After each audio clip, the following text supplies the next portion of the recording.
Hi, welcome to Mental Talk Cafe. මොකක්ද මේ Mental Talk Cafe කියන්නේ?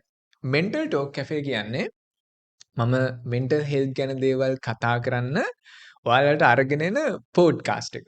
ඉතින් මෙතනින් ඉස්සරහට මෙන්න මේ Mental Talk Cafe එකෙන් අපේ mental health එකට වැදගත් වෙන ගොඩක් දේවල් ඔයාලත් එක්ක share කරගන්න මම බලාපොරොත්තු වෙනවා. දැන් ඉතින් අපි mental health එකට අදාළ දේවල්නේ කතා කරන්න යන්නේ. ඉතින් මේ mental health එකට අදාළ දේවල් කතා කරන්න කලින් මොකක්ද මේ mental health කියන්නේ කියන එක ගැන අපිට යම් අදහසක් තියෙන්න එපේ. මානසික සෞඛ්‍යය. මොකක්ද මේ මානසික සෞඛ්‍යය කියන්නේ? ඇත්තටම මේ මානසික සෞඛ්‍යය කියන්නේ මොකක්ද? mental health කියන්නේ මොකක්ද කියන එකට අපිට සරල ආන්සර් එකක් දෙන්න අපහසුයි. මම ඔයාලට තේරුම් ගන්න පුළුවන් වෙන විදිහට මෙන්න මෙහෙම අදහසක් දෙන්නම්. අපි හැම කෙනෙක්ම හිතන විදිහක් තියෙනවානේ. අපේ thinking, අපේ emotions තියෙනවා, අපිට feelings තියෙනවා. අන්න ඒ දේවල් වල තත්ත්වය කොහොමද? අපි behave කරන විදිහ කොහොමද? අපි එදිනෙදා ප්‍රශ්නයක් ආවම අපි හැසිරෙන්නේ කොහොමද? අපි ස්ට්‍රෙස් මැනේජ් කරගන්නේ කොහොමද? අපි රිලේෂන්ෂිප්ස් වල කටයුතු කරන්නේ කොහොමද? අපි අනිත් මිනිස්සුත් එක්ක ඉන්ටරැක්ට් වෙන්නේ කොහොමද? අපි සතුටින්ද ඉන්නේ? ඒ වගේම අපි behave කරන්නේ කොහොමද? අන්න ඔය වගේ දේවල් වල සමස්තයක්, සමස්ත තත්වයක් තමයි අපේ මානසික සෞඛ්‍යය කියන්නේ. ඒත් එක්කම මේ මානසික සෞඛ්‍ය ගැන කතා කරද්දී අපිට තියෙනවා ලොකු වැරදි වැටහීමක්. ඒ මොකද්ද දන්නවද? අපි මේ මානසික සෞඛ්‍ය එහෙම නැත්නම් මේ mental health කියලා කියපු ගමන් අපි ඔළුවට එන්නේ mental disorders. ඒ කියන්නේ mental illness. ඒ කියන්නේ මේ මානසික සෞඛ්‍ය කියලා අපි හිතන්නේ කවුරු හරි කෙනෙක්ට මානසික රෝගයක් තියෙන එක. ඒක එහෙමද? මේ මානසික සෞඛ්‍ය කියන්නේ මානසික රෝගවලටද? නෑ. මම ඒක පැහැදිලි කරන්න මෙන්න මේ විදිය දෙයක් පෙන්වන්නම්. අපි මේකට කියනවා mental health spectrum කියලා. දැන් ඔයාලා බලන්න මම ඔයාලට පෙන්වනවා. ඒකේ තියෙනවා stages වගේ හතරක් තියෙනවා. එක පළවෙනි එකටම තියෙනවා healthy කියලා. ඊට පස්සේ stress. ඊළඟට තියෙනවා struggling. අපි මේ struggling කියන එකට injured කියලාත් කියනවා. ඊට පස්සේ අන්තිමේටම තියෙනවා crisis. අපි මෙන්න මේ ලෙවල් එකට කියනවා ill කියලා. mentally ill කියලා. ඉතින් අන්න ඔය වගේ ස්පෙක්ට්‍රම් එකක් තමයි මේ mental health කියන්නේ. ඔයා දන්නවද? ඔයයි මායි මේ අපි හැමෝම මේ ස්පෙක්ට්‍රම් එකේ කොතනක හරි ඉන්නවා. කොතන හරි ඉන්නවා. මේ අපි සරලව ගත්තොත් මේ ස්ටේජස් හතරේ කොතන හරි අපි ඉන්නවා. එතකොට එහෙම බැලුවම අපි හැම කෙනෙක්ටම අදාළ දෙයක් තමයි mental health කියන්නේ. එතකොට අපි තවත් ටිකක් සරලව කතා කළොත් දැන් පළවෙනියටම තියෙනවා healthy කියලා එකක්. එතකොට ඒකෙදි බලන්න දැන් මේ healthy කියලා කියන්නේ මිනිස්සේ එයාගේ mental well being එක හොඳ විදිහට පවත්වාගෙන යනවා. කියන්නේ ඒකේ තේරුම එයා සතුටින්ම ඉන්නවා කියන එක නෙමෙයි යම් ups and downs තියෙනවා. හැබැයි එයා හොඳින් ඉන්නවා. එයා සතුටින් ඉන්නවා. එයා යාගේ වැඩ කටයුතු හොඳින් කරගෙන යනවා. එයා හොඳට කනවා බොනවා, නිදා ගන්නවා, හොඳට රිලේෂන්ෂිප්ස් පවත්වාගෙන යනවා. ඉතින් අන්න ඔය වගේ මට්ටමක් තමයි මේ healthy කියන්නේ. ඊට පස්සේ තියෙනවනේ reacting. එහෙම නැත්නම් stress කියලා stage එකක්. ඒ කියන්නේ ටිකක් දැන් ප්‍රශ්න තියෙනවා. ටිකක් ස්ට්‍රෙස් වෙනවා. වැඩි දැන්. ඉතින් මේ නිසාම මෙයාට සමහර විට මෙයා කලබලයි වගේ. මෙයා නර්වස් වෙනවා. මෙයාට පොඩ්ඩක් සමහර විට පොඩ්ඩක් අවධානය තියාගෙන ඉන්න අපහසුයි වගේ. ටිකක් ඉක්මනින් දේවල් අමතක වෙනවා වගේ. දැන් අර කියන්නේ මේකෙන් අදහස් වෙන්නේ මොනවා හරි දැන් ස්ට්‍රෙස් ෆැක්ටර්ස් තියෙනවා. ඒ නිසා මෙයා පොඩ්ඩක් අපහසුවෙන් ඉන්නේ.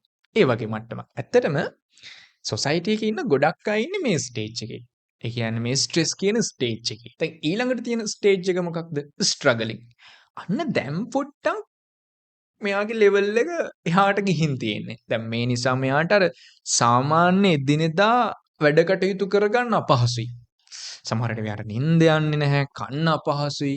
මෙයා අනිත් අයගෙන් ටිකක් ඈත් වෙන්න හදනවා. කියන්නේ මෙයාට හොඳටම දැනෙනවා මෙයා ටිකක් mentally weak වෙලා ඉන්නේ කියලා. එතනිනුත් එහාට ගිහින් අපි කියනවා crisis. එහෙම නැත්නම් mentally ill. මේ ස්ටේජ් එක තමයි ඔය මානසික රෝගී තත්ත්වයන්. ඒ කියන්නේ මේ නිසා එයාට daily functions ඒ කියන්නේ එදිනෙදා වැඩ හරියට කරගන්න බෑ. මිනිස්සුත් එක්ක interact වෙන්න අපහසුයි. ඊට පස්සේ සමහරට නිින්ද යන්නේ නැහැ. කන්න බෑ. ඇඳෙන් බහින්න හිතෙන්නේ නැහැ. ඊට පස්සේ යම් යම් ඇබ්නෝමල් දේවල් සිද්ධ වෙනවා. අන්න මේ ලෙවල් එකේ. ඔය ලෙවල් එකේ අයට තමයි අපි හිතාගෙන ඉන්නේ මේ මෙන්ටල් හෙල්ත් අදාළයි කියලා. නෑ. මම කලින් කිව්වා වගේ මේ අපි හැම කෙනෙක්ටම මේ මෙන්ටල් හෙල්ත් කියන එක අදාළයි.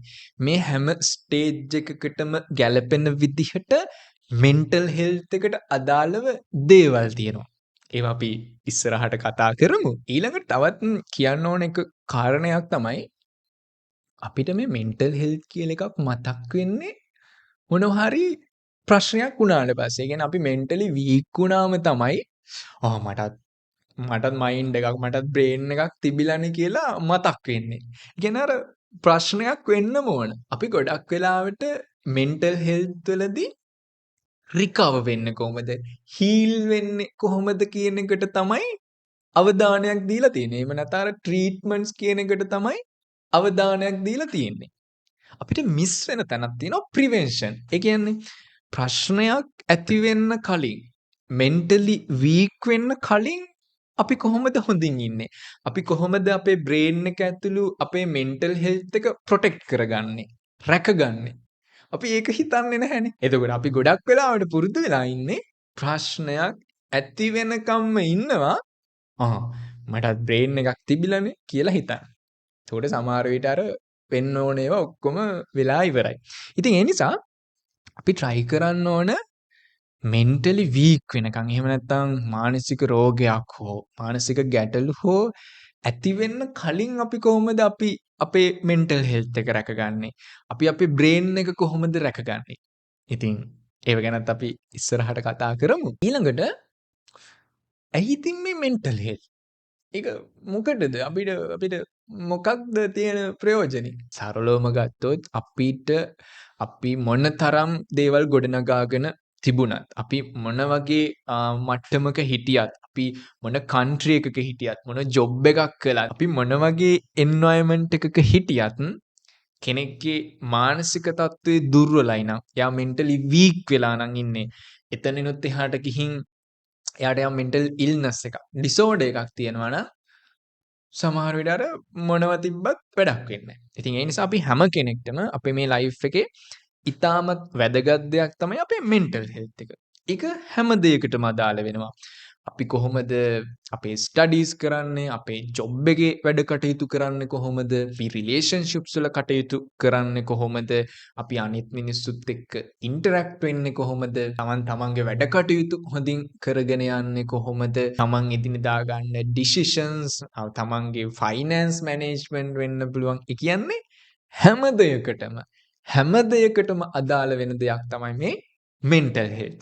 ඉතින් ඒ නිසා හැම දෙයකටම අදාළ වෙන නිසා අපි අනිවාර්යෙන්ම මේ ගැන ලොකු අවධානයක් දෙන්න ඕන. මොකද මම අර කලින් කිව්වා වගේ දැන් මම කියවනේ මෙන්ටල් හෙල්ත් කියන එක හැම දෙයකටම අදාළ වෙනවා කියලා. ඒකේ තේරුම තමයි මෙන්ටල් හෙල්ත් අවුල් ගියොත් හැමදේම අවුල් වෙන්න පුළුවන්. ඉතින් ඒ නිසාම තමයි මේ මෙන්ටල් හෙල්ත් ගැන කතා කරන්න මෙන්ටල් ටෝක් කැෆේ ඔයාලට මම අරගෙන ඇවිත් තියෙන්නේ.